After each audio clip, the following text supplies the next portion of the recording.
کربلا والوں ہو گیا مر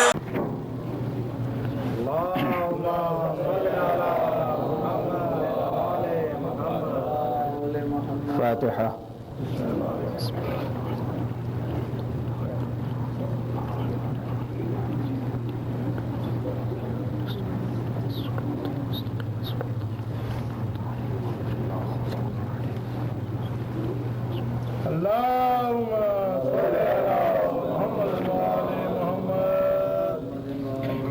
أعوذ بالله السميع العليم من الشيطان الرجيم. بسم الله الرحمن الرحيم. الحمد لله رب العالمين، والصلاة والسلام على أشرف الخلائق أجمعين، الرسول النبي الأمي الهاشمي سيدنا وشفيعنا أبي القاسم المصطفى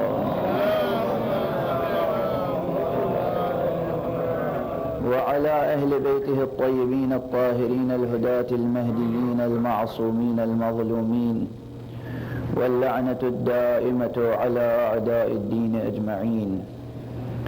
أما بعد، فقد قال الله تعالى عز اسمه في محكم كتابه ومتقن خطابه. بسم الله الرحمن الرحيم. خذ العفو وأمر بالعرف وأعرض عن الجاهلين. صلوات بر محمد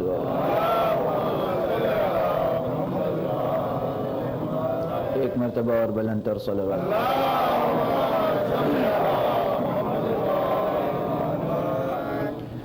برادران عزیز، قرآن حکیم میں سورہ مبارکہ اعراف میں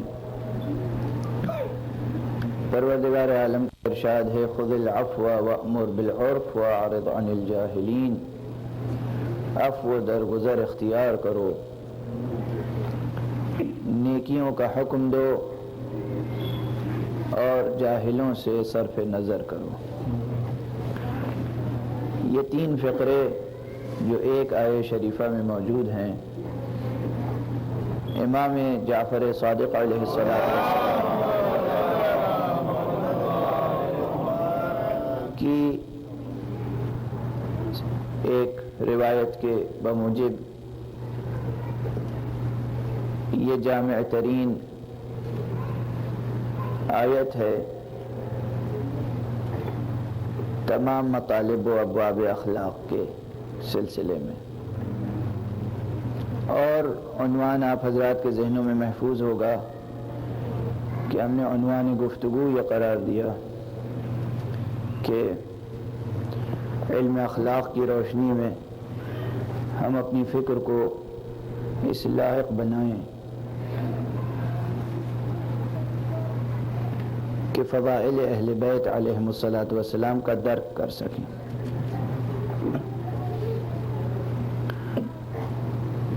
علم اخلاق کے حوالے سے جو مباحث، جو مطالب، جو نکات حکماء نے، فلاسفہ نے، علماء نے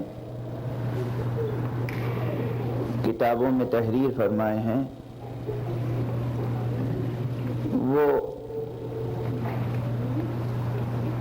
کہیں خاصے دقیق اور پیچیدہ ہیں جن میں علمی اصطلاحیں اس قدر زیادہ استعمال ہوئی ہیں کہ ایک عام انسان ان اصطلاحوں کو پڑھ کر الجھ جاتا ہے اور کہیں آگے اس کا قدم نہیں بڑھ پاتا. بعض علماء نے اس طرح سادہ انداز میں موعظہ کیا ہے کہ اسے موعظہ سمجھ کر لوگ، بعض حضرات متاثر ہوتے ہیں، بعض حضرات متاثر نہیں ہوتے، اور اسے ایک سادہ سا مطلب سمجھ کر چھوڑ دیتے ہیں، سمجھتے ہیں کہ اس میں کوئی گہرائی نہیں ہے. یعنی اگر بالکل پیچیدہ گفتگو کی جائے تو بھی مشکل ہے، بہت آسان گفتگو کی جائے تو بھی مشکل ہے. اس لیے حد وسط یہی ہے کہ کچھ پیچیدہ ہو اور کچھ آسان. اسی لیے میں نے بھی یہ چاہا کہ بعض بنیادی اصطلاحات کو پیش کیا جائے آپ کے سامنے اور بعض مطالب کو سادہ تر انداز میں گزارش کرنے کی کوشش کی جائے۔ اب تک جہاں تک گفتگو پہنچی ہے، اگرچہ اس میں واقعاً بعض بہت دقیق مطالب گزارش کیے میں نے، اور ممنون ہوں آپ حضرات کی توجہات کا کہ آپ نے ان دقیق مطالب کو انتہائی خندہ پیشانی کے ساتھ قبول فرمایا، اس لیے کہ کل جہاں تک گفتگو پہنچ گئی تھی جس سرحد تک، بجائے خود وہ سرحد بہت دقیق ہے۔ کل بات یہاں تک پہنچی تھی کہ علم کیا ہے اور نفس انسانی کیا ہے۔ نفس انسانی، روح انسانی، عقل انسانی خود مجرد ہے، اس میں آثار مادہ میں سے کوئی بھی اثر نہیں پایا جاتا، کوئی بھی خصوصیت، کوئی بھی کیریکٹرسٹک میٹر کی نفس انسانی اور عقل انسانی میں نہیں پائی جاتی۔ بجائے خود یہ مطلب بہت دقیق ہے، اور نفس انسانی کی خصوصیات میں سے ایک خصوصیت عجیب و غریب ہے۔ وہ خصوصیت یہ ہے کہ نفس انسانی ہر چیز کو درک کرنے کی صلاحیت رکھتا ہے، لیکن کوئی بھی چیز ایسی نہیں ہے جو براہ راست نفس انسانی کا ادراک کر سکے۔ ہر چیز کا ادراک نفس کرتا ہے، چاہے وہ عوارض مادی ہوں یا عوارض غیر مادی۔ نفس انسانی ہر چیز کا ادراک کرتا ہے، لیکن خود نفس کا ادراک کوئی شے کر سکے ایسی نہیں ہے۔ عجیب مشکل مقامات ہیں۔ دیکھیے، یہ ہمارے اور آپ کے نفس کی بات ہو رہی ہے، ہمارے اور آپ کی عقل کی بات ہو رہی ہے۔ ہم ہر چیز کو درک کرتے ہیں، دریافت کرتے ہیں، منکشف کرتے ہیں، ڈسکور کرتے ہیں، جتنی بھی علمی حقیقتیں ہیں۔ ہم ذرات کا جگر چیر کر اس کے اندر کی توانائی کو دریافت کرتے ہیں۔ نیوکلیئر فزکس دقیق ترین علوم میں سے ہے جو انسانی دریافت ہے۔ کس نے دریافت کیا؟ عقل انسانی نے۔ آپ کی اور اپنی بات ہو رہی ہے، عقل انسانی نے دریافت کیا، لیکن وہ کون سی چیز ہے کہ جو عقل انسانی کو دریافت کر سکے؟ سوال یہ ہے کہ وہ کون سی چیز ہے جو عقل انسانی کو دریافت کر سکے؟ ہر چیز کی دریافت کا عمل منتہی ہوتا ہے عقل انسانی تک۔ یہ زمین اور زمین کی تہوں میں جتنے ذخائر الہیہ ہیں، جتنے ذخائر فطرت ہیں، جتنے ذخائر طبیعت ہیں، یہ سب بہرحال کیا ہیں؟ منکشف کیے عقل نے۔ وہ کون سا وسیلہ ہے کہ عقل جس کو منکشف کر سکے؟ عقل کو جو وسیلہ منکشف کر سکے؟ ایک سوال ہے یا نہیں؟ بہرحال کوئی وسیلہ ایسا نہیں ہے کہ جو عقل کو منکشف کر سکے۔ توجہ رکھیے گا، یہاں تک کسی کو کوئی بحث ہے؟ میرا خیال ہے جتنے میرے عزیز سامعین ہیں سب اس بات کو سمجھ رہے ہیں، کسی کے لیے کوئی مشکل مسئلہ تو نہیں ہے واقعاً فلسفہ الہیات کا دقیق مسئلہ، علم النفس کا دقیق مسئلہ ہے، بالکل دقیق مسئلہ ہے۔ عقل انسانی، آپ کسی چیز کو کہتے ہیں عقل؟ کوئی شے ہے نا جسے کہتے ہیں عقل، یا کوئی شے نہیں ہے؟ لا شے کو کہتے ہیں عقل، لا شے کو عقل نہیں کہتے۔ عقل ایک شے ہے، بس فرق یہ ہے کہ وہ ایسی شے ہے جو کسی ترازو میں تولی نہیں جا سکتی۔ عقل ایسی شے ہے جو کسی لفافے میں، کسی ڈبیے میں، کسی ڈبے میں، کسی صندوق میں بند نہیں کی جا سکتی۔ عقل ایسی شے ہے جو کسی روشنی میں دیکھی نہیں جا سکتی، اور یہی عقل ہے جو ہر شے کو دیکھتی ہے۔ آخر یہ آنکھ نہیں دیکھتی۔ آپ کسی آپریشن سے، کسی آئی اسپیشلسٹ ڈاکٹر سے جا کر پوچھئے کہ اگر یہ آنکھیں بالکل صحیح ہو، سالم ہوں، بالکل درست ہوں، کوئی بھی اس میں نقص اور عیب نہ ہو، لیکن کاسہ سر میں مغز نہ ہو، آنکھیں دیکھیں گی؟ وہ جواب دے گا آنکھیں نہیں دیکھ سکتی. آپ مغز کے مجنون ایک شخص کو جو دیکھنے سے قاصر ہو گیا ہو، آنکھیں پھر بھی دیکھتی ہیں، اپنا کام کرتی ہیں. آنکھوں کا کام ہے صرف وہ کام جو شیشے کا کام ہے. آپ کسی دیوانے کو، مجنون کو، جو ریکگنائز نہ کر سکتا ہو، جو کسی چیز کی پہچان کھو چکا ہو، اسے آئینے کے سامنے کھڑا کریں، قد آدم اس کا اپنا وجود آئینے میں نظر آ رہا ہوگا، مگر وہ پھر بھی اس عکس کو پہچاننے سے انکار کرے گا. جیسے اس آئینے کا عمل ہے ویسے ہی ان آنکھوں کا عمل. دنیا کی تصویر آنکھوں میں آ رہی ہے، مگر وہ چونکہ عقل نہیں رکھتا، ہوش نہیں رکھتا، اس لیے کچھ درک نہیں کر سکتا. غور فرما رہے ہیں آپ؟ جیسے ان آنکھوں کا عمل ہے ویسے ہی زبان کا عمل ہے. زبان بالکل صحیح و سالم ہے، اور ذہن بھی صحیح و سالم ہے، عقل بھی صحیح و سالم ہے، تو ہر چیز کی لذت یہ زبان محسوس کرے گی. اور آپ نے یہ نمکین ہے، یہ میٹھا ہے، یہ تلخ ہے، یہ شیریں ہے، یہ بے مزہ ہے، یہ خوش مزہ ہے، سب زبان محسوس کرے گی. آپ کہیں گے محسوس کر رہی ہے زبان، زبان نہیں محسوس کر رہی ہے. اگر اندر کچھ خرابی ذات میں، نفس میں، عقل میں پیدا ہو جائے، زبان تو پھر بھی اپنا کام کرے گی، جو اس کا بایولوجیکل اور فیزیولوجیکل عمل ہے وہ انجام دے گی، مگر وہ چیز جو درک کرتی ہے وہ عقل ہے. یہی آ کے سائنس کا یہ دعویٰ، سائنٹسٹ کا یہ دعویٰ کہ جناب والا جتنی حقیقتیں ہیں تجربے سے ثابت ہوتی ہیں. میں عرض کرتا ہوں علم تجربے سے حاصل نہیں ہوتا، تجربہ صرف ایک وسیلہ ہے، مادی اعضاء صرف ایک وسیلہ ہے. علم وہی عقل ہے کہ جو علم کا ادراک کرتی ہے. اگر یہ عقل نہ ہو تو کسی بھی تجربے کا کوئی رزلٹ آپ حاصل نہیں کر سکتے. آنکھیں اپنا کام کریں گی، آپ کے پاس علم منتقل نہیں ہوگا. زبان اپنا کام کرے گی، آپ کے پاس علم حاصل نہیں ہوگا. آواز کا ارتعاش، آواز کی لہریں، ساؤنڈ ویوز پوری اپنی بایولوجیکل اور فیزیولوجیکل حقیقت کے ساتھ کانوں تک آئیں گی. کان اپنا کام کرے گا، مقاصد اور الفاظ کے معنی سمجھ میں نہیں آئیں گے. یعنی جسم پورا صحیح و سالم ہے، جسم اپنا کام کر رہا ہے، اگر عقل درست نہیں ہے تو کچھ سمجھ میں نہیں آئے گا. جبکہ یہ عقل، اگر پوچھئے کسی سے کہ عقل کہاں ہے، عقل پاؤں کے انگوٹھے میں ہے، ایڑی میں ہے، گھٹنے میں ہے. اب یہ نہ کہیے گا جا کے کہ پتہ نہیں کیا کیا آج تک تقریر کر رہے تھے، وہ پرانا محاورہ یاد آ جائے گا جو ڈاکٹروں کی شان میں ہے. علاج کہیں کا کرنا ہوتا ہے، زخم کہیں کاری لگاتے ہیں. عقل دل میں ہے، عقل مغز میں ہے.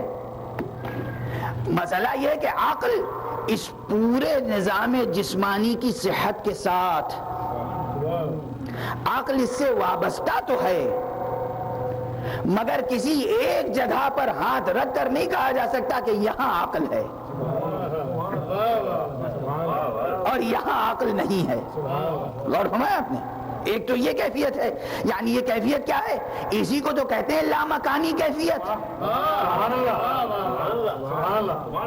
مکان اور لامکان سنتے رہتے ہیں آپ، مکان لامکان، مکان لامکان، مکان لامکان. کیا ہے مکان لامکان؟ یہ جسم مکانی ہے اور اس کے اندر عقل ہے، اور عقل لامکانی ہے. اس لیے کہ عقل کو کسی بھی نقطے پر محدود نہیں کر سکتے، حتیٰ کہ مغز میں بھی محدود نہیں کر سکتے کہ یہاں پہ عقل ہے. غور فرمایا آپ نے؟ اچھا، یہی عقل ہے کہ جو لامکانی ہے، اور یہی عقل ہے جو لازمانی بھی ہے. اس لیے کہ زمانی واقعات تو ختم ہو جاتے ہیں. مجھے کوئی چوٹ لگی تھی بدن پر، ٹھوکر لگی تھی، ٹھوکر کا اثر کچھ دیر تک جسم پر رہا، اس کے بعد دوا، علاج، مرہم، پٹی، وہ اثر ختم ہو گیا، مگر حافظے میں وہ چیز ہے.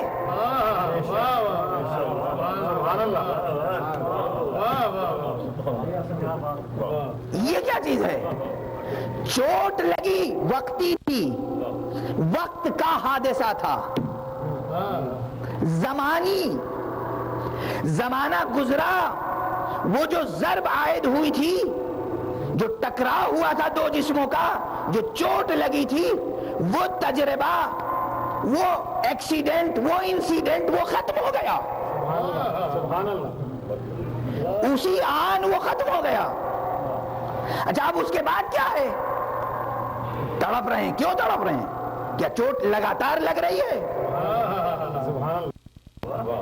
ظرف زمان میں ایک واقعہ وقوع پذیر ہوا اور ختم ہو گیا۔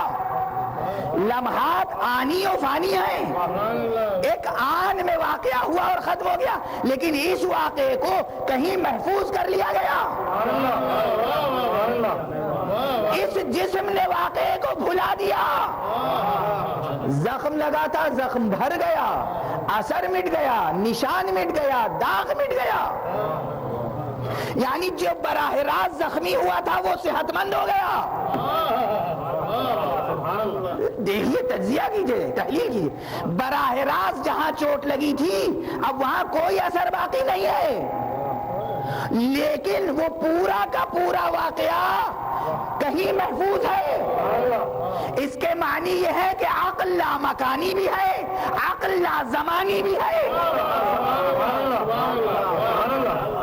اور اس کے معنی یہ ہے کہ عقل میں وہ صلاحیت ہے کہ زمانی کو لازمانی بنا دے، مکانی کو لامکانی بنا دے۔ توجہ رکھیے گا، پہلے اپنی زندگی کے تجربے کو دیکھیے۔ یہ عقل وہ ہے آپ کی، یہ روح وہ ہے آپ کی جو مکانی کو لامکانی بنا دے، جو زمانی کو لازمانی بنا دے۔ سمجھ میں آئی بات؟ ہماری عقل میں یہ صلاحیت ہے۔ سبحان اللہ، سبحان اللہ۔ ارے ہماری اور آپ کی عقل میں یہ صلاحیت ہے کہ مکانی لامکانی بن جائے، زمانی لازمانی بن جائے، اور وہ اس عقل کا کیا کہا جائے گا؟ جسے عقل الہی کہا جائے۔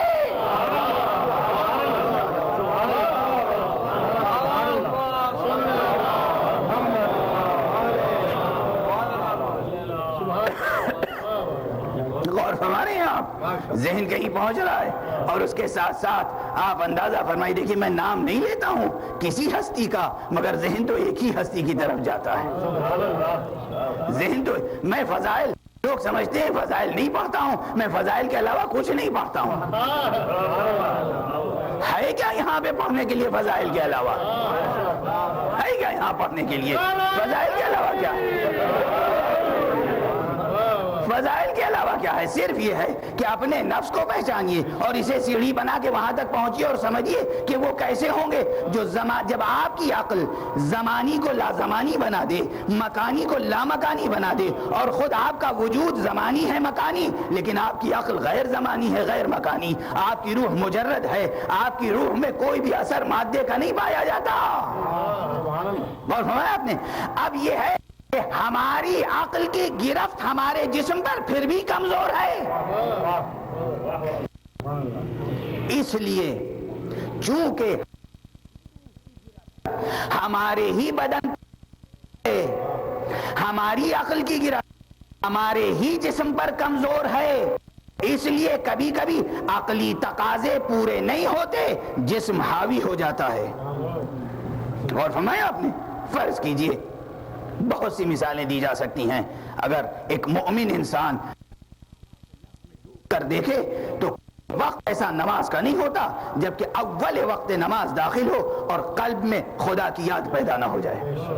یہ ایک حقیقت ہے۔ امام معصوم امام جعفر صادق علیہ السلام سے پوچھا گیا، سوال کیا گیا، آقا مومن کی علامت کیا ہے؟ آقا روح کی زندگی کی علامت کیا ہے؟ کیسے سمجھیں کہ ہماری روح زندہ ہے اور ہم مومن ہیں؟ کہا جب وقت نماز آئے تو دیکھو تمہیں اللہ کی یاد آتی ہے یا نہیں آتی ہے۔ اور یہ ایک حقیقت ہے کہ جب بھی وقت نماز داخل ہوتا ہے خدا کی یاد آتی ہے، چاہے وہ آنی ہی کیوں نہ ہو۔ ایک آن کے لیے قلب میں خیال آتا ہے اس وقت نماز پڑھنا چاہیے، لیکن مجبور ہیں، سڑک پر ہیں، بازار میں ہیں، آفس میں ہیں، دفتر میں ہیں، لیب میں ہیں، کہیں پر ہیں، مشغولیت ہماری زندگی کی، مادی ماحول کی بھلا دیتی ہے۔ تھوڑی دیر کے بعد وہ یاد ذہن سے مٹ جاتی ہے۔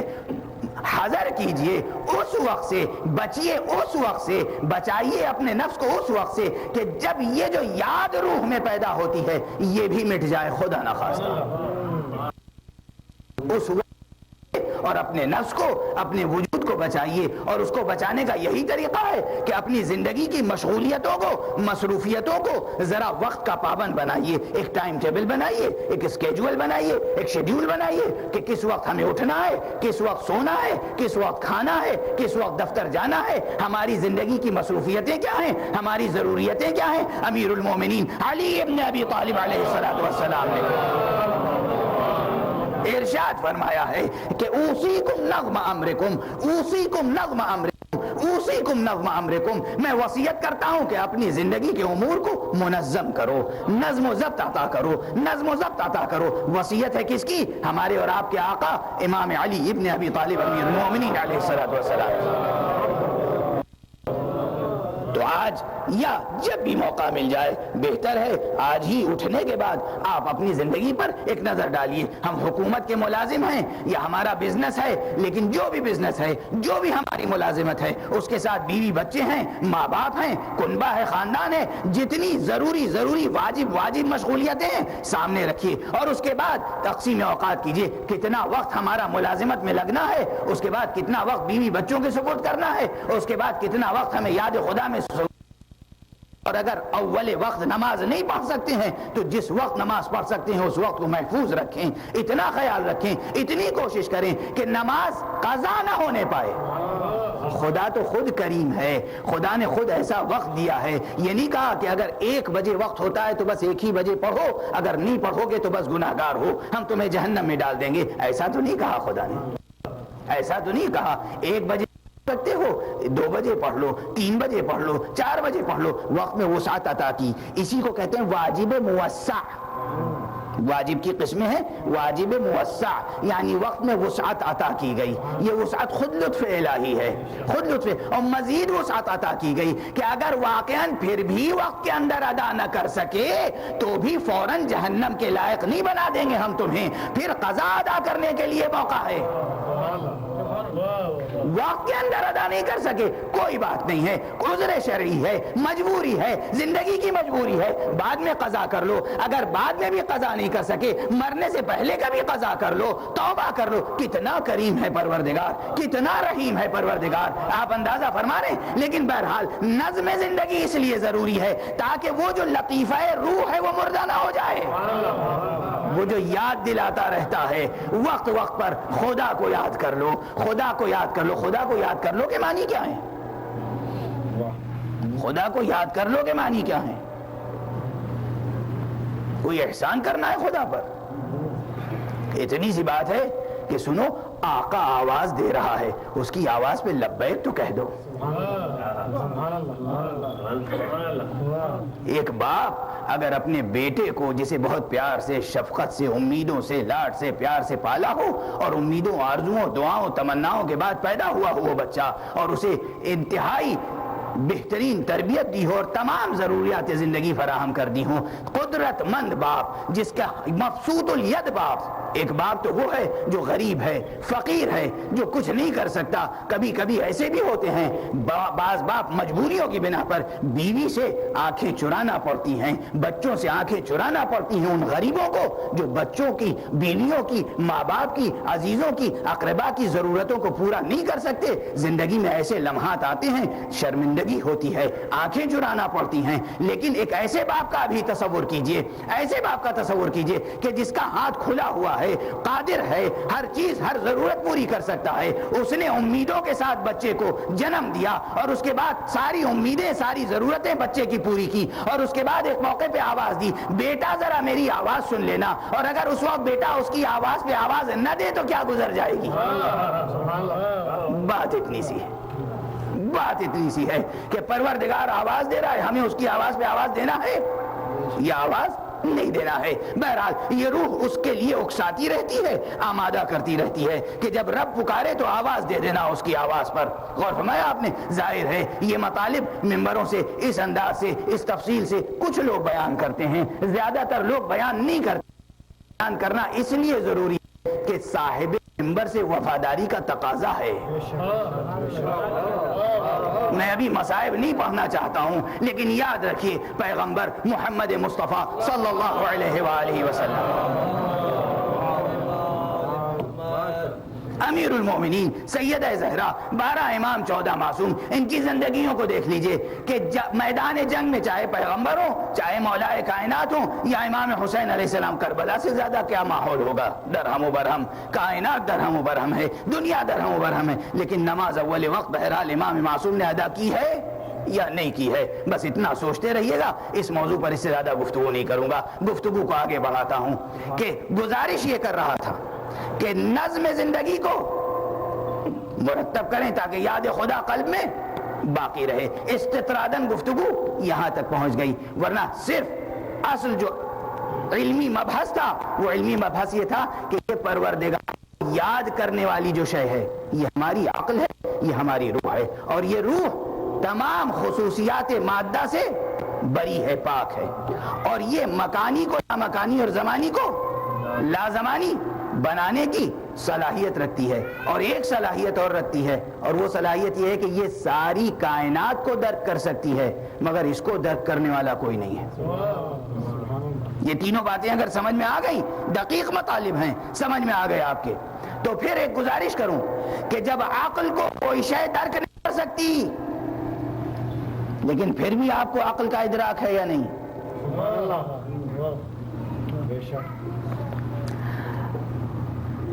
آپ کسی چیز کا نام لیجئے کہ فلاں چیز ہے، فلاں طاقت ہے، فلاں قوت ہے جو عقل انسانی کو منکشف کرتی ہے. آپ نہیں لے سکتے، کوئی نام نہیں لے سکتے کہ فلاں چیز ہے جو عقل انسانی کو منکشف کرتی ہے، آپ کوئی نام نہیں لے سکتے. لیکن پھر بھی دوسرا سوال ہوگا کہ عقل انسانی کے وجود کا آپ کو ادراک ہے یا نہیں ہے؟ کیوں ہے؟ کیوں ہے؟ اور ہمارے ہاں اس لیے ہے، بڑی نازک منزل ہے، بڑی نازک منزل ہے، بڑی نازک منزل ہے. خدا کی قسم بعض لوگ بعد میں جا کے کہیں گے کہ یہ کافر ہو گئے ہیں، مشرک ہو گئے ہیں، نصیری ہو گئے ہیں، پتہ نہیں کیا ہو گئے ہیں. کچھ لوگوں کی کچھ سمجھ میں نہیں آئے گا، کچھ لوگوں کی سب کچھ سمجھ میں آئے گا. کچھ لوگ، یہ بڑی مشکل ہے، بڑی گویم مشکل وگر نہ گویم مشکل. سمجھیے گا ذرا، اپنے ذہن کو، دل کو، جگر کو سنبھال کے بیٹھیے گا. آپ کی عقل کی ابھی بات ہو رہی ہے. آپ کی عقل ہر چیز کا ادراک کرتی ہے. آپ کی عقل کا ادراک کرنے والا کوئی وسیلہ کائنات میں موجود نہیں ہے. آپ کسی شے کا نام نہیں لے سکتے. کسی بھی سائنٹسٹ یا فلسفی سے جا کے پوچھیں کہ وہ شے بتا دو جو ہماری عقل کا ادراک کرتی ہے. آپ کی عقل، ہماری عقل ہر شے کا ادراک کرتی ہے. بلکہ ابن سینا نے کہا کہ انسانی نفس اور انسانی عقل کا کمال یہ ہے، پروردگار عالم نے خصوصیت یہ عطا فرمائی ہے کہ کائنات کی کوئی شے ایسی نہیں ہے کہ جو معلوم ذہن انسانی نہ بن سکے. معلوم ذہن انسانی نہ بن سکے، یعنی ہر شے ہماری معلومات کا حصہ بن سکتی ہے. ہر شے ہماری معلومات کا حصہ بن سکتی ہے. یہ ہے ہمارے نفس میں طاقت، ہماری روح میں طاقت، ہماری عقل میں طاقت. لیکن کوئی شے ایسی نہیں ہے کہ جو ہماری عقل کا ادراک کر سکے. تو یہاں پر ایک جملہ عرض کروں، بحث بہت مفصل ہے، کہ عقل کی خصوصیت یہ ہے کہ وہ اپنی ذات کا ادراک خود ہی کرتی ہے.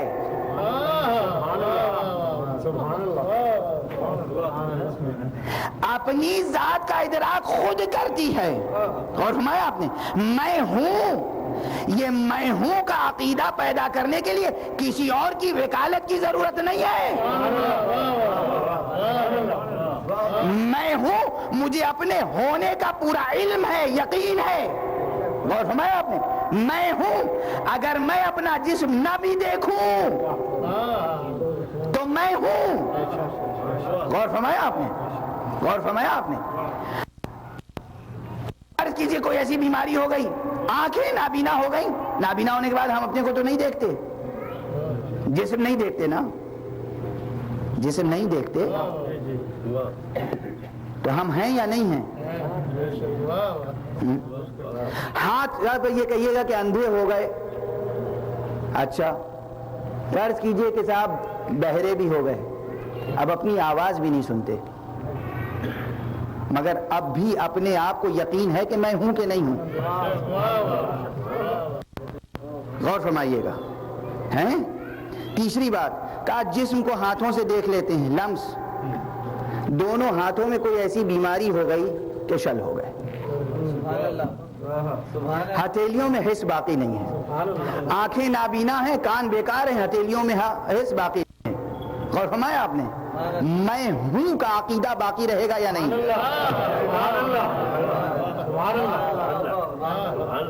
میں ہوں کا عقیدہ باقی رہے گا یا نہیں؟ باقی رہے گا نا. نہ دیکھ رہے ہیں، نہ سن رہے ہیں، نہ محسوس کر رہے ہیں، پھر بھی میں ہوں. یہ کون سی چیز کس کو دیکھ رہی ہے؟ کون کس کے وجود کا اعتراف کر رہا ہے؟ کون کس کے وجود کی دلیل بنا ہوا ہے؟ اب سمجھ میں آیا کہ آپ کا نفس مجرد ہے. مجرد کے معنی سمجھیے. مجرد یعنی آثار مادہ اس پر اطلاق نہیں ہوتے، احکام مادہ اس پر جاری نہیں ہوتے. غور فرمایا آپ نے؟ یہ دیوار ہے، یہ ستون ہے، یہ عمارت ہے، اینٹوں کی پتھر کی بنی ہوئی، جب تک نہیں دیکھوں گا، جب تک ہاتھوں سے محسوس نہیں کروں گا، جب تک اس کی آواز نہیں سنوں گا، اس وقت تک اس کے وجود کا اعتراف نہیں کر سکتا. مگر میں اپنے آپ کو نہ آنکھوں سے دیکھ رہا ہوں، نہ ہاتھوں سے محسوس کر رہا ہوں، نہ کوئی آواز سن رہا ہوں، مگر اپنے وجود کا انکار نہیں کر سکتا. معلوم ہوا یہ عمارت مادی ہے، میری روح مادی نہیں ہے. مادی اس وقت تک اس کے وجود کا اعتراف نہیں ہوگا جب تک کہ حواس خمسہ سے ادراک نہ کیا جائے. مجرد کا انکار نہیں ہو سکتا اگر حواس خمسہ سے ادراک نہ کیا جائے. دقیق بحث ہے، دقیق بحث ہے. یہ سب ہمارے اور آپ کے نفس کی کیفیات ہیں. غور فرمایا آپ نے؟ ہم نے اپنے آپ کو محسوس کیا. یہ عقل خود بخود اپنے آپ کو منواتی ہے، میں ہوں اعلان کر رہی ہے. غور فرمایا آپ نے؟ لیکن یہ نفس کہاں ہے؟ یہ عقل کا یہ رشتہ کس کے لیے کہا جا سکتا ہے؟ اللہ اکبر، اللہ اکبر، اللہ اکبر. میں اپنے وجود کے لیے تو کہہ سکتا ہوں،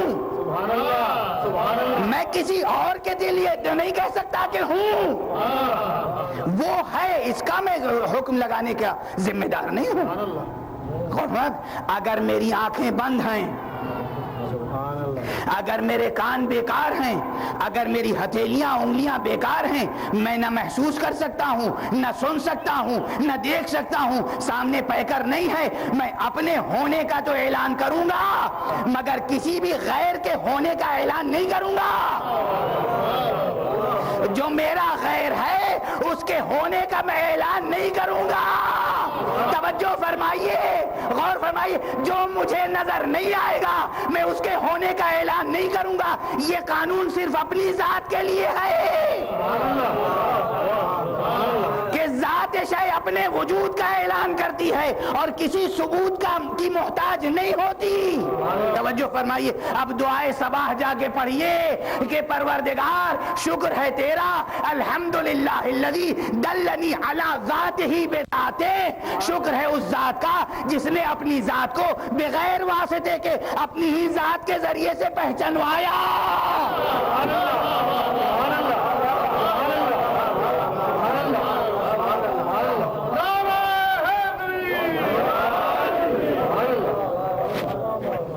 اس مقام کی تشریح ممکن نہیں ہے، اس کے آگے زبان گنگ ہو جاتی ہے، اس کے آگے زبان گنگ ہو جاتی ہے. کہنے والا علی ابن ابی طالب ہے، کہنے والا علی ابن ابی طالب ہے. آج تک کائنات میں علی ابن ابی طالب پر ہزاروں الزام دھرنے والے پیدا ہوئے مگر نعوذ باللہ کوئی ایسا پیدا نہ ہوا جو کہہ سکتا ہو کہ علی ابن ابی طالب صادق اللہجہ نہیں ہیں. علی ابن ابی طالب نے کوئی غلط دعویٰ کیا، علی ابن ابی طالب نے کوئی کمزور دعویٰ کیا، اور یہ علی ابن ابی طالب ہے جو اعلان کر رہے ہیں ہم نے خدا کو براہ راست اس کی ذات کو اسی کی ذات سے پہچانا.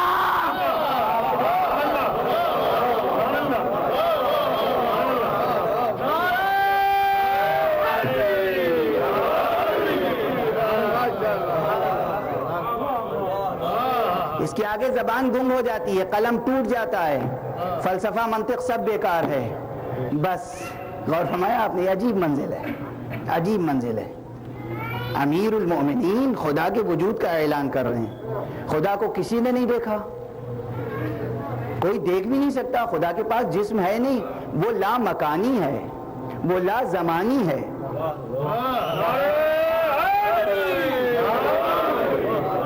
وہ لا مکانی ہے، وہ لا زمانی ہے. بس فرق کیا ہے معلوم ہے؟ ایک جملہ کہوں، ہماری عقل، ہماری روح، ہمارا نفس وہ ہے جو زمانی کو لا زمانی بناتا ہے، جو مکانی کو لا مکانی بناتا ہے. علی وہ برزخی وجود ہے جو زمانی کو لا زمانی بناتا ہے اور لا زمانی کو زمانی بنا کر پیش کرتا ہے. صلوات پڑھیں محمد علیہ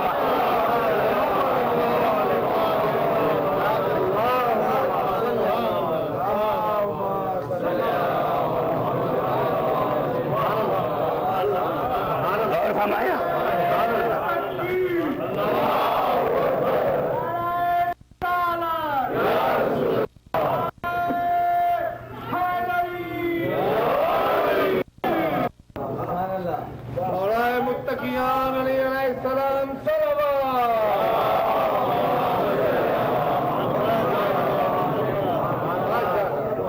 اب میں اعلان کرتا ہوں، میں مولا کے فضائل نہیں پڑھ سکتا، میں مولا کے فضائل کا ادراک نہیں کر سکتا. میں نہ خدا کا ادراک کر سکتا ہوں، نہ اس کے پہچاننے والے کا ادراک کر سکتا ہوں. میں نہیں کر سکتا. اور جو دعویٰ کرے کہ علی کو پہچان لیا اس نے، وہ جھوٹا ہے، کاذب ہے. علی وہ حقیقت نہیں ہے جو پہچانی جا سکے.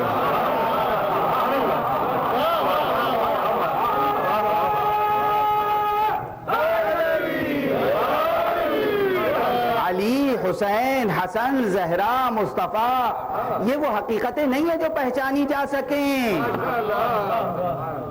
بس ان سے توسل کیا جا سکتا ہے، انہیں پکارا جا سکتا ہے، ان سے مدد لی جا سکتی ہے.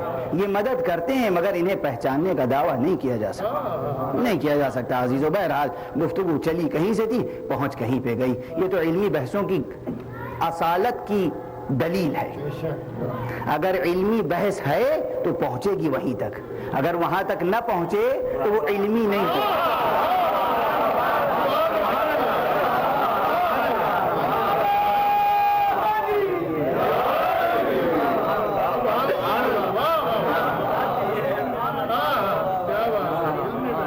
کچھ بھی ہو سکتی ہے، وہ کچھ بھی ہو سکتی ہے، مگر وہ بحث علمی نہیں ہو سکتی جو وہاں تک نہ پہنچے.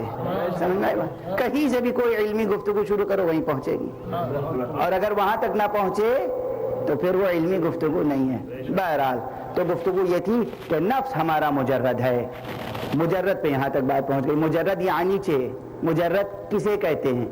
مجرد جس میں مادے کی خصوصیات نہ ہوں. علم بھی ایسا ہی ہے، علم بھی مجرد ہے. جب اس چیز کو سمجھ گئے آپ تو وہ بھی، یعنی اس کے اوپر مادے کی، میٹر کی کوئی بھی پراپرٹی اور کیریکٹرسٹک علم میں نہیں پائی جاتی. اور یہ دو چیزیں ہیں کہ جو غیر مادی ہیں. کل یہاں تک بات پہنچی تھی، غیر مادی چیزیں. ان دو غیر مادی چیزوں میں بھئی جیسی چیز ہوتی ہے اس میں رشتہ پیدا کرنے والا ویسے ہی ہوتا ہے. اینٹوں سے، پتھروں سے آپ کو عمارت بنانی ہے تو سیمنٹ کی ضرورت ہوگی. اس لیے کہ سیمنٹ میں وہ خصوصیت ہے کہ پہلے وہ باریک ہوتی ہے، اس میں پانی ملا دیجئے تو اس میں کچھ ذرا سا ایسی کیفیت پیدا ہو جاتی ہے کہ اس میں انسجام پیدا ہوتا ہے، چسپیدگی پیدا ہو جاتی ہے، اور خشک ہونے کے بعد وہ ویسی ہی ہو جاتی ہے جیسی اینٹ یا پتھر ہوتا ہے. اسی کو کہتے ہیں برزخی کیفیت. اسی کو کہتے ہیں برزخی کیفیت. سمجھا آپ نے کہ شروع میں بالکل ویسی نہیں ہوتی، بعد میں بالکل ویسی ہو جاتی ہے. شروع میں وہ چیز بالکل ویسی نہیں ہوتی، بعد میں وہ چیز بالکل ویسی ہو جاتی ہے، اور وہ ان دونوں چیزوں میں پیوند پیدا کرتی ہے. غور فرمایا آپ نے؟ تو مادی چیزوں میں رشتہ پیدا کرنے والی چیز مادی ہونی چاہیے، غیر مادی چیزوں میں رشتہ پیدا کرنے والی چیز غیر مادی ہونی چاہیے، اور ہمارے جتنے وسائل ہیں سب مادی ہیں، قلم مادی ہے، کتاب مادی ہے، مکتب مادی ہے، ہر چیز مادی ہے۔ تو یاد رکھیے کہ یہ ربط پیدا کرنے والی چیز جو علم کو ذہن انسانی سے جوڑتی ہے، وہ کوئی قلم، کوئی کتاب، کوئی تجربہ، کوئی مادی وسیلہ نہیں ہو سکتا، بلکہ وہ صرف لطف الہی ہے، لطف الہی جو عام ہے بشریت کے لیے۔ اس میں مومن اور غیر مومن کی قید نہیں ہے، بالکل قید نہیں ہے۔ جس طرح وہ رزق دیتا ہے، رزق جسمانی ہر ایک کو، کلمہ پڑھو تو رزق دے گا، کلمہ نہ پڑھو تو رزق دے گا، اسی طرح وہ خیرات علم بانٹتا رہتا ہے۔ تم کسی بھی چیز کا علم حاصل کرنا چاہو، پروردگار تمہیں علم عطا فرمائے گا۔ تم یہودی ہو تو علم عطا فرمائے گا، مسیحی ہو تو علم عطا فرمائے گا، خدا پر یقین نہیں رکھتے تو علم عطا فرمائے گا، خدا پر یقین رکھتے ہو تو علم عطا فرمائے گا۔ فرق صرف اتنا ہے کہ جس کی جتنی دامن طلب ہو اتنا عطا فرمائے گا۔ کوئی صرف علم عطا مانگتا ہے، علم مل جاتا ہے، کوئی علم کے ساتھ ساتھ عافیت و آخرت مانگتا ہے، اس کو وہ بھی عطا کر دیتا ہے۔ اور فرمایا آپ نے جتنے سائنٹسٹ ہیں ان سب کو خدائی کا شکر ادا کرنا چاہیے۔ یہ حضرت آئنسٹائن کو علم عطا ہوا خدا کا اشارہ تھا، خدا اس وجود سے ایک کام لینا چاہتا تھا، اس نے انہیں علم عطا کیا۔ اگر خدا نہ چاہتا تو یہ کچھ نہیں کر سکتے تھے، تجربہ کرتے رہتے زندگی بھر، کچھ بھی حاصل نہ ہوتا۔ غور فرمایا آپ نے۔ لیکن اس کے بعد عواقب، اس دنیا کے بعد آخرت، عقبہ میں کس کو کیا ملے گا، یہ بھی دامن طلب میں کس نے کیا مانگا، یہ بندے اور خدا کے درمیان کی بات ہے۔ غور فرمایا آپ نے۔ لیکن اگر یہاں تک بات آ گئی تو اب یاد رکھیے، بہرحال پروردگار عالم سے خیرات علم مانگنے کے لیے نفس کا تزکیہ ضروری ہے، جیسا علم چاہیے ہو۔ اگر دنیا کا علم چاہیے ہو، کیا چاہیے؟ آئنسٹائن کو کیا مل گیا؟ کیا ملا؟ اتنا ناز ہے، کیا ملا؟ ایک ذرہ خاک کے جگر کا علم۔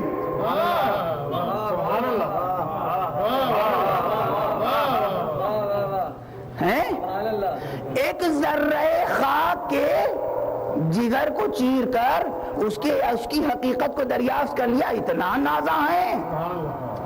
ارے غور فرمائیے، کس چیز کا علم؟ ایک ایٹم کا علم۔ ایٹم جو آنکھوں سے نظر نہیں آتا، ایک حقیر سا وجود، وہ مادی وجود جو آنکھوں سے نظر نہیں آتا، اس کا علم حاصل کر لیا، اتنا نازا ہے۔ کوئی ذرات کے علم پر، خاک کے علم پر، ہوا کے علم پر، پانی کے قطرات کے علم پر نازا ہے، اور کوئی اس کا علم حاصل کرنا چاہتا ہے جس نے یہ پوری کائنات خلق فرمائی۔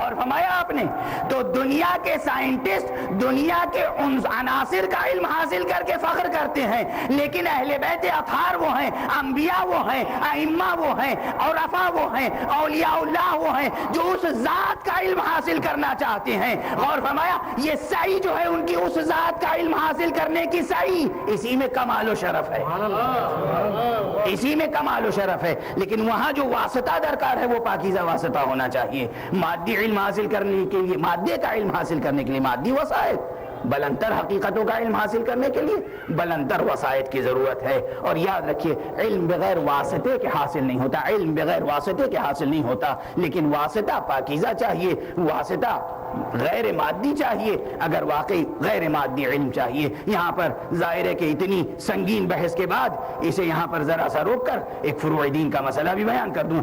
علم حاصل کرنے کا عمل 3 راہوں سے خالی نہیں ہے، بلکہ 2 راہ۔ یا خود حاصل کیجئے براہ راست، اور یا جو علم حاصل کر چکا ہے اس سے پوچھئے، اور کوئی تیسری راہ ہے؟ اتنے بڑے مجمع میں کوئی راہ ہے؟ یا خود علم حاصل کیجئے، جائیے ایٹم کسے کہتے ہیں، میٹر کیا ہوتا ہے، نیوکلیئر فزکس کیا ہے، جائیے پڑھیے، بسم اللہ۔ اور ایک یہ کہ نہیں، جن لوگوں نے اس فیلڈ میں کام کیا ہے انہوں نے جو کچھ لکھ دیا ہے، میں سائنس کا آدمی نہیں ہوں لیکن دنیا کے بارے میں معلومات حاصل کرنا چاہتا ہوں، تو میں کیا کروں گا کہ جن لوگوں نے اس راہ میں علم حاصل کیا ہے ان سے پوچھ لیں گے۔ غور فرمایا آپ نے؟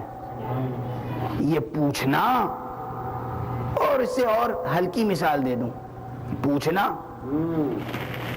بنا بنایا امریکہ آیا، دیکھا، ہوش اڑ گئے، عجیب عجیب مشینریز ہیں جو کبھی دیکھی نہیں تھی خواب و خیال میں، یہ کہنے کی باتیں ہیں صرف، ورنہ آج کل ہر شخص ہر چیز جانتا ہے کیا ہے. لیکن بہرحال دیکھ لیا، ایسا ٹی وی ہوتا ہے، ایسا ٹیپ ہوتا ہے، ایسا جو ہے ریڈیو ہوتا ہے، ایسا کمپیوٹر ہوتا ہے، ایسی الیکٹرانک مشینری ہوتی ہے، ایک جا کے خرید لی. بنائی ہم نے نہیں تھی. تو جناب والا جس کمپنی نے بنائی تھی محنت کر کے، جن حضرات نے بنائی تھی، ان سے وہ کتاب بھی حاصل کی کہ اس کو استعمال کیسے کریں گے. اب ایک طریقہ تو یہ ہے کہ مشین لائے گھر، کمپیوٹر لے آئے بہت عمدہ، $2000 میں خرید کے لائے، اور اس کے بعد اسے کھولنا شروع کیا، ہر تار، ہر چپ، یہ وہ سب کھول کے، اور اس کے بعد پھر اسمبل کیا. کیا کر رہے ہیں یہ؟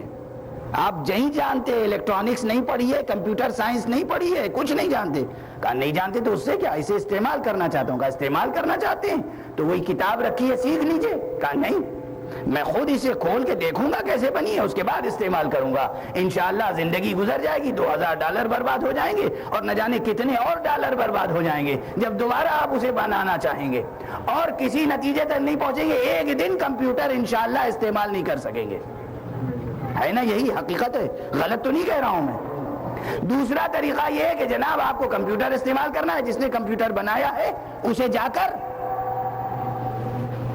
کتاب بھی دے گا کہ یوزر کے لیے گائیڈ کیا ہے، کیسے استعمال کرے، آپ اس کے مطابق استعمال کرنا شروع کر دیجئے، سیکھ لیجئے. یہی صورتحال یہ عقلی دنیا بھر کے عقل مندوں کا یہی طریقہ ہے. یا خود علم حاصل کیجئے، یا جو علم رکھتا ہے اس سے پوچھ لیجئے. قرآن مجید میں اسی چیز کو 2 مقامات پر کہا گیا، ایک سورہ مبارکہ نحل میں، ایک سورہ مبارکہ انبیاء میں. یہ جو کاغذ آیا تھا عزیزو، اس نے موضوع کو ذرا سا تبدیل کیا ہے، اور میرا فریضہ ہے کہ اس کی وضاحت کروں. کہا گیا ہے تقلید کے مسئلے کی وضاحت کر دیجئے. عرض کر رہا ہوں، قرآن مجید میں 2 آیتیں ہیں، ایک ہی آیت 2 مرتبہ کہی گئی بتکرار، سورہ مبارکہ نحل میں اور سورہ مبارکہ انبیاء میں. کہا گیا فَاسْأَلُوا اہل الذکر ان کنتم لا تعلمون، اگر تم نہیں جانتے ہو تو جو جانتے ہیں ان سے پوچھو. کون سا ظلم ہے اس میں؟ کون سی خلاف عقل بات ہے؟ کون سی سازش ہے جو ہمارے قوم کے نوجوانوں کے ساتھ اور ذہینوں کے ساتھ اور دانشوروں کے ساتھ کی گئی ہے؟ کیا سازش ہے یہ؟ قوم کے دانشوروں کے ساتھ، انٹلیکچوئلز کے ساتھ، پڑھے لکھے شریف لوگوں کے ساتھ، عام لوگوں کے ساتھ کوئی سازش ہے جو کی گئی ہے؟ ارے بھائی ایک مشورہ ہے جو آپ کی فطرت اور آپ کی عقل جس پر گواہ ہے. اگر تم نہیں جانتے ہو، ان کنتم لا تعلمون فاسألوا اہل الذکر، اہل ذکر سے پوچھ لو اگر تم نہیں جانتے ہو. یہی پوچھنا، اسی کا نام اصطلاح میں تقلید ہے. اور کیا ہے؟ اور وہ بھی صرف پوچھنا نہیں. ہاں یہاں رک جائیے کہ پوچھنے سے لفظ تقلید کا کیا تعلق ہے؟ پوچھنے سے لفظ تقلید کا کیا تعلق؟ لفظ تقلید کا تعلق یہ کہ صرف پوچھنے تک تقلید مکمل نہیں ہوتی. تقلید یہ نہیں ہے کہ فلاں ڈاکٹر، تقلید کے کیا معنی ہے؟ عام طور پر مومنین توجہ فرمائیے گا، اس مسئلے میں کنفیوژنز بہت زیادہ ہیں. مسئلہ یہ ہے کہ لوگوں نے کہا کہ میں فلاں کی تقلید کرتا ہوں. کس کی تقلید کرتا ہوں؟ نیت کر لی میں نے آیت اللہ العظمی مرجع دینی سید علی حسینی سیستانی کی تقلید کرتا ہوں. بس اب جب بھی کسی نے پوچھا کس کے مقلد ہیں، کہا آغا سیستانی کے. ان کا کوئی مسئلہ بھی معلوم ہے؟ کہا نہیں. توضیح المسائل ہے ان کی آپ کے پاس؟ نہیں. کبھی زحمت فرمائی مسئلہ دریافت کرنے کی؟ نہیں. یہ کیا مسئلہ ہے؟ نیت سے تقلید نہیں ہوتی، مسئلہ پڑھ لینے سے بھی تقلید نہیں ہوتی، مسئلہ پوچھ لینے سے بھی تقلید نہیں ہوتی. بالکل ایسے جیسے میں بیمار پڑ گیا اور جناب ڈاکٹر عسکری جعفری صاحب سے میں نے کہا کہ میں بیمار پڑ گیا ہوں، دوا بتائیے. دل میں پہلے ایک طریقہ تو ایک دل میں نیت کر لی، میں ڈاکٹر عسکری جعفری کا علاج کرتا ہوں قربتاً اللہ، ٹھیک ہو جاؤں گا میں. کوئی جواب ہے اس کا؟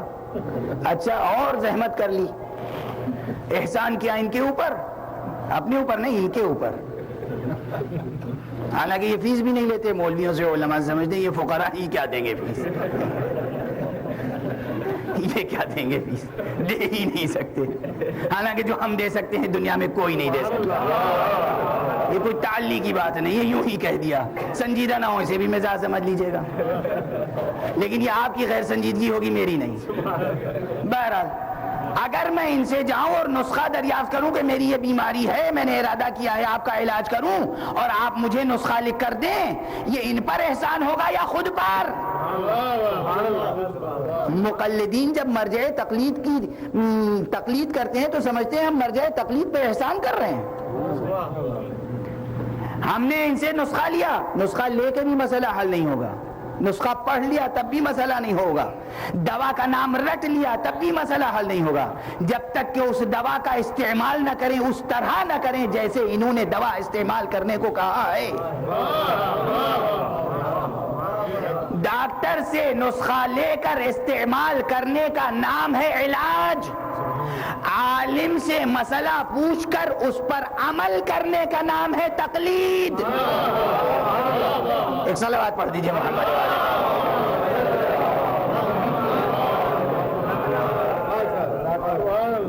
کسی صاحب کو اعتراض ہو، اشکال ہو تو واقعاً اب اس وقت میں مذاق نہیں کر رہا ہوں، بحث اگر کرنا چاہیں، اگر سینٹر والے اجازت دیں تو میں رات بھر ممبر پہ بیٹھ کے گفتگو کرنے کو تیار ہوں۔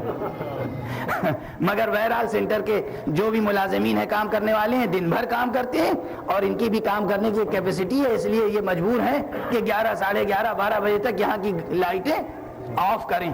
لیکن بہرحال اگر کسی صاحب کو شبہ ہو، عقلی مسئلہ ہے، یہ مسئلہ اس لیے میں گزارش کر رہا ہوں کہ ایک طوفان اٹھایا گیا ہے کہ تقلید باطل ہے، تقلید کی کوئی ضرورت نہیں ہے، یہ زندگی کا تقاضا ہے، کامن سینس کا تقاضا ہے۔ زندگی کے کسی بھی فیلڈ میں اگر آپ نہیں جانتے ہیں، بغیر پوچھے وہ کام نہیں کر سکتے۔ آپ کو مکان بنانا ہے، مکان سے پہلے زمین خریدنی ہے، زمین خریدنے کے لیے زمین شناس کے پاس جائیے، کارخانہ بنانا ہے تو وہ بتائے گا کہاں زمین لیجئے، مکان بنانا ہے تو بتائے گا کہاں زمین لیجئے، اور جناب والا کھیتی کرنی ہے تو بتائے گا کہاں زمین لیجئے، باغ لگانا ہے تو بتائے گا کہاں زمین لیجئے، کس چیز کی کاشت کرنی ہے تو بتائے گا کہاں زمین لیجئے۔ زمین کے لیے زمین شناس چاہیے، پھر زمین لینے کے بعد نقشے کے لیے نقشہ شناس چاہیے، وہ فن چاہیے کہ جو سول انجینئرنگ پڑھا ہو۔ اب یہ آپ کو اختیار ہے کہ نیو یارک بھر کے تمام سول انجینئرز کو بلا لیجئے، سب سے کہیے میں ایک مکان بنانا چاہتا ہوں، اور اس میں جو سب سے زیادہ اپنے فن میں ماہر ہو اس کے نقشے کو آپ اختیار کریں گے۔ یہ بھی آپ کی عقل کہے گی، کسی دوسرے کو ڈکٹیٹ کرنے کی ضرورت نہیں ہے، کوئی ڈکٹیٹ کرنے کی ضرورت ہے، میں کہوں گا تب مانیں گے آپ کی عقل کہے گی کہ اگر 10 انجینئر ہیں تو جو انجینئر سب سے زیادہ تجربہ کار ہے، سب سے زیادہ پڑھا لکھا ہے، سب سے زیادہ ماہر ہے، اس کا نسخہ استعمال کیا جائے، اس کا دیا ہوا نقشہ استعمال کیا جائے۔ غور فرمایا آپ نے، اگرچہ بظاہر کسی جونیئر کا نقشہ آنکھوں کو اچھا لگ رہا ہو، دیکھنے میں اچھا لگ رہا ہو، مگر اسے ریجیکٹ کر دیں گے اگر اس سے کوئی بڑا انجینئر کہے گا نہیں یہ مناسب نہیں ہے، یہ مناسب ہے، اس لیے کہ وہ تجربہ زیادہ رکھتا ہے، وہ علم زیادہ رکھتا ہے، وہ مہارت زیادہ رکھتا ہے، وہ رموز و نکات کو اس جونیئر سے زیادہ جانتا ہے۔ غور فرمایا آپ نے، اسی کو قرآن مجید نے خود کہا سورہ مبارکہ زمر میں، الذین یستمعون القول فیتبعون احسنہ، قرآن مجید کی آیت ہے کہ خوشا بحال ان کا، بشارت دے دو اے پیغمبر انہیں کہ جو قول سب کا سنتے ہیں، بات سب کی سنتے ہیں۔ سورہ زمر میں الذین یستمعون القول فیتبعون احسنہ، جو سب کی کہی ہوئی بات سنتے ہیں لیکن جو اس میں سب سے بہترین بات ہوتی ہے اس پہ عمل کرتے ہیں۔ تو یہ کسی عالم، کسی مجتہد، نعوذ باللہ کسی نفس پرست کا یہ نہیں ہے کہ جناب والا ایک نعوذ باللہ پتہ نہیں کیا سسٹم بنایا جا رہا ہے، پاپائیت کا سسٹم ہے اور یہ سسٹم ہے اور وہ سسٹم ہے اور تقلید کی ضرورت نہیں۔ تقلید آپ کی زندگی کی ضرورت ہے، تقلید ہماری اور آپ کی وجودی ضرورت ہے، تقلید ہماری اور آپ کی عقل اور کامن سینس کہتی ہے تقلید ضروری ہے، اور تقلید بھی عالم کی تقلید ضروری ہے، ہر کس و ناقص کی تقلید ضروری نہیں ہے۔ ہر کس و ناقص کی تقلید آپ کو نجات نہیں عطا کر سکتی۔ صرف تقلید، اگر یہ کہا جائے کہ صرف تقلید کیجئے تو آپ احتجاج کیجئے، بالکل بینر لے کے سڑک پہ نکل جائیے، وائٹ ہاؤس کے سامنے چلے جائیے، یونائٹڈ نیشن کے سامنے چلیے، کہیں بھی چلے جائیے کہ ہمارے حقوق کو پامال کیا جا رہا ہے۔ اگر کہیں سے بھی حوزہ علمیہ کا کوئی طالب علم بھی یہ اعلان کرے کہ آپ کو صرف اور صرف تقلید کرنی ہے، لیکن ہر رسالہ عملیہ میں یہ بات کہی جاتی ہے آپ کو 3 راہوں میں سے اختیار ہے، یا خود مجتہد بن جائیے، یا تقلید کیجئے، یا احتیاط کیجئے۔ آزادی ہے آپ کو، آزادی ہے۔ اب اگر آپ احتیاط پہ عمل نہیں کر سکتے، آپ اجتہاد نہیں کر سکتے، مجبور ہیں کہ تقلید کریں۔ غور فرمایا آپ نے، تقلید کا فطری مسئلہ ہے۔ اور یاد رکھیے، پھر عرض کر رہا ہوں کہ 2 چیزیں پہلے بھی عرض کر چکا ہوں، زیر منبر عرض کرتا رہتا ہوں، پھر عرض کر رہا ہوں، چونکہ مسلسل یہ ہماری زندگی کا ایک مسئلہ بنتا جا رہا ہے، معاشرے کو مٹانے کے لیے ہماری مخالف قوتیں کام کر رہی ہیں۔ 2 چیزیں ہیں جو طول تاریخ میں اسلام کی بقا کی ذمہ دار نہیں ہیں۔ کیا؟ اسلام، اور خصوصیت کے ساتھ تشیع۔ یہ اسلام ناب محمدی، یہ اصلی اسلام جو اہل بیت اطہار محمد اور آل محمد علیہ السلام کا پیش کیا ہوا اسلام ہے۔ یہ اسلام یہ باقی رہا ہے 2 چیزوں سے، ایک عزاداری، ایک اجتہاد۔ بہت بار کہا ہے، ہمیشہ کہتا رہوں گا، اس لیے کہ 2 محاذ ہیں، ایک انٹلیکچوئل محاذ ہے، ایک سوشل محاذ، ایک سماجی محاذ ہے اور ایک صرف علمی محاذ۔ علمی محاذ پر ادارے اجتہاد و مرجعیت، معاشی سماجی محاذ پر یہ ہمارا عزاداری کا نظام۔ جس طرح یہ توحید کا محافظ ہے، اسی طرح وہ توحید کے محافظ۔ اور فرمایا آپ نے، عزادار مجتہدین کے محافظ ہیں، مجتہدین عزاداروں کے محافظ۔ ان دونوں کا رشتہ ٹوٹنے نہ پائے عزیزو، چاہے آپ کے ذہن کو کوئی کتنا ہی پراکندا کرے۔ سازشیں ہو رہی ہیں، لٹریچر چھپ رہے ہیں، کتابیں چھاپی جا رہی ہیں، بظاہر بہت ہی علمی انداز میں کتابیں چھاپی جا رہی ہیں، لیکن صرف لفظیں ہی لفظیں ہیں، استدلال کچھ نہیں ہے، داخل میں کوئی منطق اور کوئی قوت علمی نہیں ہے۔ اگر اپنی قوم کی ہلاکت منظور ہو، تقلید چھوڑ دیجئے، مرجعیت چھوڑ دیجئے، عزاداری چھوڑ دیجئے۔ لیکن اگر آپ کو اپنی قومی بقا، اپنی ہستی کو باقی رکھنا ہے، وجود کو باقی رکھنا ہے، نہ آپ عزاداری چھوڑ سکتے ہیں، نہ آپ مراجع تقلید سے دستکش ہو سکتے ہیں۔ یہ لطف امام ہیں، یہ لطف خدا ہیں، یہ نائب امام ہیں، ان کی تقلید ہمارے اور آپ کے لیے نجات کا ذریعہ ہے۔ تقلید سے روگردانی نہ کیجیے گا۔ ایک مرتبہ صلوات پڑھیے محمد و آلہ۔ میرا خیال ہے آج اتنی کافی ہے، میں نے 2 آیتیں پیش کی۔ یاد رکھیے گا، ایک آیت 2 مقامات پر ہے، سورہ نحل اور سورہ انبیاء، فاسألوا اہل الذکر ان کنتم لا تعلمون، اور دوسری آیت سورہ مبارکہ زمر میں ہے جس میں عالمیت کی دلیل پوشیدہ ہے۔ اس کے علاوہ قرآن مجید میں بہت سی دلیلیں ہیں، من جملہ ان کے ایک دلیل یہ ہے کہ الذین هل يستوی الذین یعلمون والذین لا یعلمون، کیا جو لوگ علم رکھتے ہیں اور جو لوگ علم نہیں رکھتے دونوں برابر ہیں؟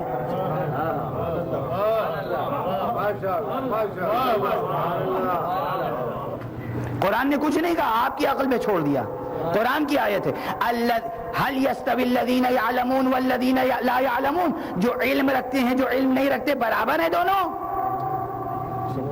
ہر شخص کہے گا برابر نہیں ہے۔ اور ایک جملہ اور ایک نقطہ اور یاد رکھیے گا، اس لیے کہ ایک شبہ وارد کیا جاتا ہے، ایک شبہ وارد کیا جاتا ہے، کہتے ہیں یہ فاسألوا اہل الذکر ان کنتم لا تعلمون صرف 12 اماموں کے بارے میں ہے۔ هل يستوي الذين يعلمون والذين لا يعلمون صرف 12 اماموں کے بارے میں ہے۔ الذين يستمعون القول فيتبعون احسنه، احسنہ صرف 12 اماموں کے بارے میں، بالکل درست، اس میں کوئی شک نہیں ہے، اس میں کوئی شک نہیں 12 اماموں کے بارے میں، لیکن زندگی کے ہر مرتبے میں حکم نافذ ہے۔ یہی آیت سطح زمین پر ہمارے مسائل کو حل کرتی ہے، اور یہی آیت فلک عرش پر ہماری عرش افلاک پر ہماری مشکل کو حل کرتی ہے۔ غور فرمائیں، ایک اصول دیا ہے، اگر اس وقت علماء جمع ہو جائیں تو جو سب سے بہتر ہوں ان کی تقلید کرو، اور اگر امامت کے دعوے دار جمع ہو جائیں تو جو ان میں سب سے بہتر ہو ان کو امام مانو، اور یہی اصول ہر جگہ رکھو۔ ایک میں جاہل نادان طالب علم آ کر آپ کے سامنے فرض کیجئے نعوذ باللہ مرجعیت کا ادعا کر دوں تو آپ کہیں گے هل يستوي الذين يعلمون والذين لا يعلمون، کیا علم رکھنے والا اور علم نہ رکھنے والا برابر ہو سکتے ہیں؟ ایک طرف آغا سیستانی، ایک طرف یہ ہے جو پوش طالب علم، اور دوسری طرف اب یہی اصول وہاں رکھیے کہ جہاں بھی بہت سے قیادت کے لیے اپنے کو پیش کریں، ایک سوال کر لیجئے ہر ایک سے، کیا پڑھا لکھا اور بے پڑھا لکھا برابر ہو سکتے ہیں؟ سادہ سا سوال ہے، هل يستوي الذين يعلمون والذين لا يعلمون، کیا جو علم رکھتے ہیں اور علم نہیں رکھتے ہیں برابر ہیں؟ غور فرمایا، ارے جب آپ خود اعلان فرماتے ہیں، آپ دربار لگا کے بیٹھ گئے، دربار لگا کے دربار لگانے والے بیٹھ گئے، پوچھنے والوں کا تانتا بنا ہوا ہے، ہر اہم مسئلے پہ کہتے ہیں مجھے نہیں معلوم، وہاں جا کے پوچھ لو، مجھے نہیں معلوم علی سے پوچھ لو، مجھے نہیں معلوم علی سے پوچھ لو، گویا آپ خود قرآن مجید کی روشنی میں بتا رہے ہیں امام آپ نہیں، امام تو علی ہے۔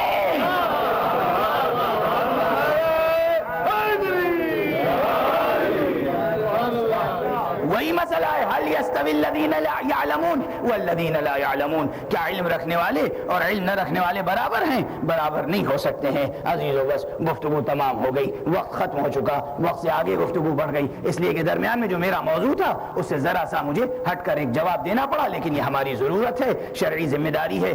آپ نے پوچھا، میں نے گزارش کی، اب اس وقت صرف یہ یاد رکھیں کل بھی گفتگو علم پر ختم ہو گئی تھی، اخلاقی مباحث درمیان میں رہ گئے، اب صرف کل کی غالباً تقریر اہم ہے، اس کے بعد پرسوں کی تقریر میں غالباً زیادہ تر عنصر مصائب کا ہوگا، لیکن بہرحال کل اور پرسوں کی تقریر میں اس گفتگو کو مکمل کرنے کی کوشش کروں گا کہ کسی نتیجے تک گفتگو پہنچ جائے اور ایک نظام فکر کو آپ اپنے ذہن میں علم اخلاق کے حوالے سے تعمیر کر سکیں، خود تعمیر کر سکیں۔ سنگ میل قائم کرنا میرا کام ہے، نشانات قائم کرنا میرا کام ہے، باقی اس کو مکمل کرنا خاکے کو آپ کا کام ہے، اور بفیض حب علی ابن ابی طالب، بفیض محبت محمد و آل محمد علیہم الصلاۃ والسلام آپ اس لائق ہیں کہ کسی بھی علمی خاکے کو پر کر سکیں۔ میں آپ سے مایوس نہیں ہوں، آپ بھی اپنی ذات سے مایوس نہ ہوں، ہم اپنے معاشرے سے مایوس نہیں ہیں، قطعاً مایوس نہیں، یہ لطف مولا ہے، یہ فیض مولا ہے، ذکر مولا نے وہ تاثیر، وہ جوہریت، وہ نورانیت آپ کے اندر پیدا کی ہے کہ آپ کسی بھی علمی خاکے کو پر کر سکتے ہیں۔ عزیزو لیکن یاد رکھیے کہ ہر جگہ مسئلہ علم کا رہتا ہے، اور یہ اہل بیت اطہار ہیں جو کہیں بھی علمی مسائل کو نظر انداز نہیں کرتے ہیں۔ ہمیشہ مسئلہ امامت علم کے ساتھ وابستہ رہا، ہمیشہ مسئلہ امامت علم کے پاس وابستہ رہا، اسی لیے ایک ہی واقعہ ہے، میں اسے بار بار مختلف زاویوں سے پیش کرتا ہوں۔ آپ بتائیں کہ کربلا میں پیغمبر نے علی ابن ابی طالب کی امامت کا اعلان کب کیا؟ پیغمبر نے کب کیا؟ بہت مرتبہ کیا اعلان امامت، مگر دو سب سے اہم ہیں، ایک اہل بیت کے درمیان اور ایک عامت الناس کے درمیان۔ یاد ہے سب سے پہلے جب دعوت ذو العشیرہ کی صرف قریش اور بنو ہاشم تھے، ان کے درمیان علی کی وصایت کا اعلان کیا، یاد رکھیے گا، اور آخر عمر میں تمام امت کو غدیر میں جمع کر کے علی کی وصایت کا اعلان کیا۔ اس کے علاوہ بھی سینکڑوں مقامات ہیں جہاں علی کی وصایت کا اعلان کیا گیا ہے، خیال ہے، لیکن دو اہم ہیں، اہل بیت کے درمیان اور عامت الناس کے درمیان، دو جگہ جو کام پیغمبر نے علی کی امامت کے متعلق کیا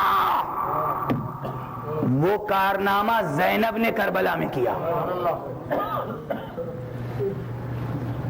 اور دو مرتبہ اعلان امامت کیا، ایک اہل بیت کے درمیان، ایک دوست اور دشمن سب کے درمیان۔ جیسے ہی خیمے جلائے گئے، ابھی اہل بیت ہیں صرف یہاں پر، ابھی صرف اہل بیت ہیں، اور رازدار حسین زینب ہیں، آئیں اور سید سجاد کا شانہ ہلا کے پوچھا، بیٹا دشمنوں نے آگ لگا دی ہے، تم امام وقت ہو، بتاؤ جل کے مر جائیں یا خیموں سے نکل جائیں؟ ہزاروں بار کا سنا ہوا واقعہ، یہ کیا ہے؟ بی بی صرف مسئلہ پوچھ کر، ایک تو مسئلہ شرعی کو پوچھ کر امامت اور علم کے رشتے کو واضح کرنا چاہتی ہیں، دوسرے یہ اعلان کر کے اہل بیت کے درمیان امامت کا اعلان ہو رہا ہے، اب حسین کے بعد یہ امام ہیں۔ غور فرمایا آپ نے، مصیبتوں میں بھی، مصائب کے واقعات میں بھی کتنی گہرائیاں ہیں۔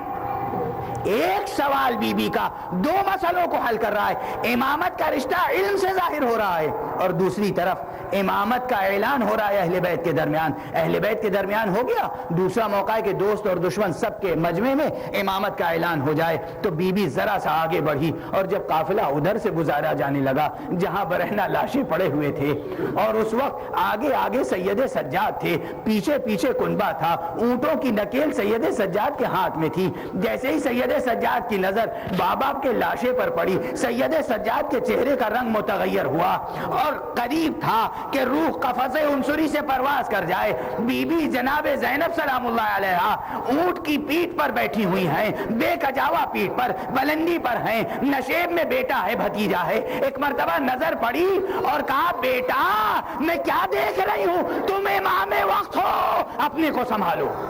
یہ اعلان بی بی جناب زینب کا اب دوست اور دشمن سب کے درمیان ہے, تم امام وقت ہو. وہاں جب خیمے جل رہے ہیں کہا تم امام وقت ہو, یہاں دوست اور دشمن کے درمیان کہ تم امام وقت ہو. کیا کارنامے انجام دیے ہیں زینب نے. ہاں لیکن یہ اور بات ہے کہ ادھر یہ اعلان کیا, پھر اپنے کو سنبھال نہ سکی عزیزو, اپنے کو سنبھال نہ سکی. بیویوں نے ناکوں سے اپنے کو گرا دیا, ہر بیوی ایک لاشے کے قریب پہنچ گئی. آپ اس مصیبت کے منظر کو سن چکے ہیں, آپ کے ذہنوں میں محفوظ ہیں. زینب بھائی کے لاشے کے قریب پہنچی, ام کلثوم عباس کے لاشے کے قریب پہنچی, رباب حسین کے قریب اصغر کے لاشے کو دیکھنا چاہ رہی ہے, ڈھونڈنا چاہ رہی ہے. عزیزو ایک ایک بی بی ایک ایک لاشے کے پاس ہے, مگر دو لاشیں ایسے ہیں کہ جن کے پاس کوئی بی بی نہیں گئی, کوئی بی بی نہیں گئی. ایک مرتبہ کسی نے آگے بڑھ کے پوچھا کیا یہ لاوارث ہیں. ایک مرتبہ جناب زینب کبریٰ نے بھائی کے لاشے سے سر کو اٹھایا, انہیں لاوارث نہ کہو, یہ میرے بیٹے اون و محمد ہیں, یہ میرے جگر کے ٹکڑے ہیں, یہ میرے دل کے پارے ہیں, یہ اون و محمد ہیں. مگر حسین پر نثار کر دیا, اب میں انہیں نہیں روؤں گی, انہیں نذرانے اشک پیش نہیں کروں گی. یہی منظر دوبارہ عزیزو دمشق میں بھی دہرایا گیا ہے. جب سرائے شہداء واپس کیے گئے, آزادی سے قبل, رہائی سے قبل, ایک ایک بی بی نے اٹھ کر ایک ایک سر کا استقبال کیا, مگر اون و محمد کے سر کا استقبال کرنے والا کوئی نہ تھا. لا کر زینب کے سامنے حلقہ ماتم میں درمیان میں رکھ دیا گیا, اور پوچھنے والی کسی دمشقی قرشیہ نے پوچھا یہ کس کے سر ہیں, کیا یہ لاوارث ہیں, یتیم ہیں. زینب وہاں بھی تڑپ تڑپ کے یہی جواب دے رہی تھی, یہ اون و محمد ہیں, میں نے انہیں اپنے بھائی پر نثار کیا. انا للہ و انا الیہ راجعون, رضا بقضائہ و تسلیما لامرہ. پروردگار ہمیں علوم قرآن اور معارف اہل بیت سے آشنا فرما. معبود ہمیں مقامات آل محمد کی معرفت عطا فرما. پروردگار ہمیں زندگی عطا فرمائی ہے تو ہمارے دامن زندگی کو, ہمارے حصہ وجود کو نور ولایت اہل بیت سے مالا مال رکھ. پروردگار ہم اس دنیا سے اٹھیں تو حقیقت ولایت کو ساتھ لے کر جائیں. معبود ہمارے سلطان زماں کو اذن ظہور عطا فرما کہ ہم ان کے ہم رکاب دشمنان دین اور دشمنان انسانیت اور دشمنان اہل بیت سے جنگ و جہاد کر سکیں. ماتم حسین.